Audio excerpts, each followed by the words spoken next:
Before I begin to address the statutory factors that the court must consider under 921.1401, let me address the Bailey family as well as the friends who are here today and who have also been here throughout these proceedings.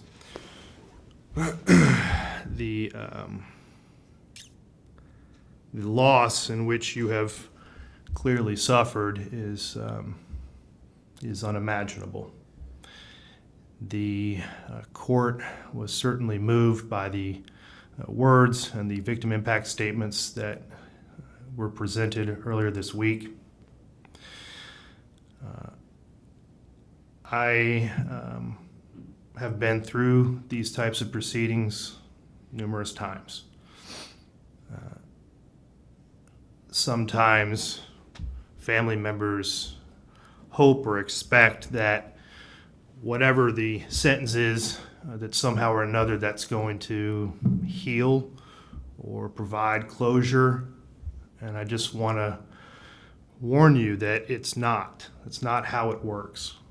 No matter what sentence this court imposes today, it cannot heal you. I cannot bring her back. I cannot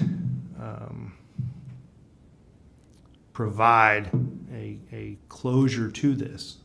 It may close a chapter of this, but it will not close this for you. You still have a lot of healing to do, and I certainly am not going to take the place of any of your counselors or therapists, but my advice to you is simply this.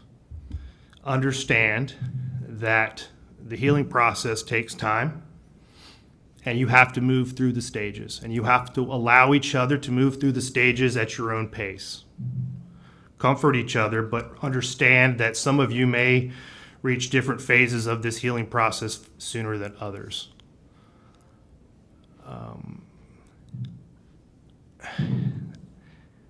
Your daughter and your sister are obviously, her body is no longer present on this earth. However, her spirit lives on through each and every one of you.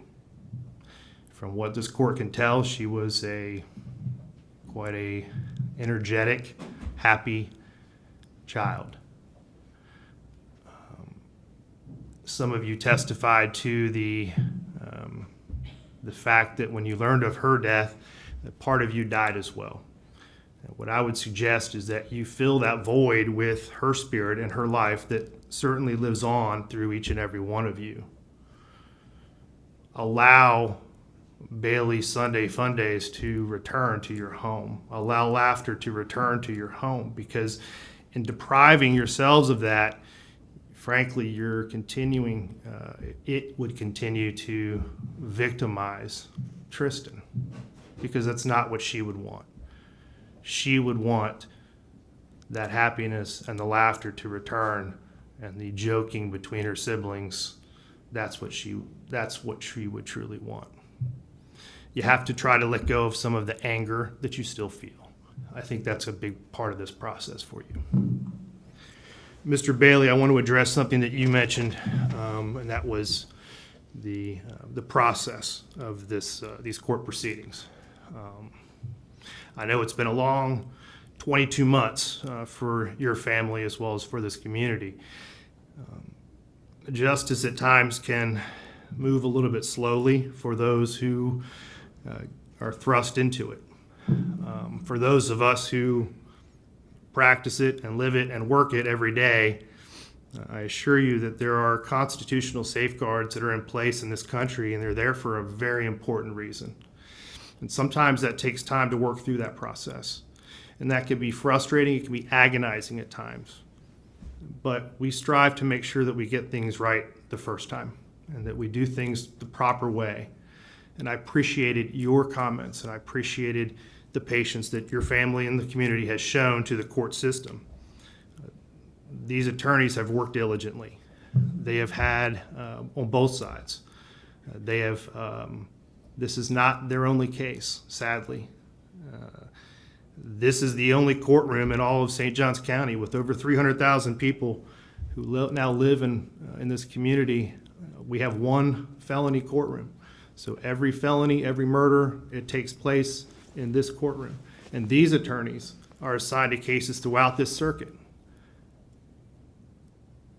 I trust and I believe that they have done a diligent job in this case. And again, I recognize that it can certainly take some time, and I appreciate the patience that you've shown, and I hope that you understand the necessity in making sure that things are done the proper way.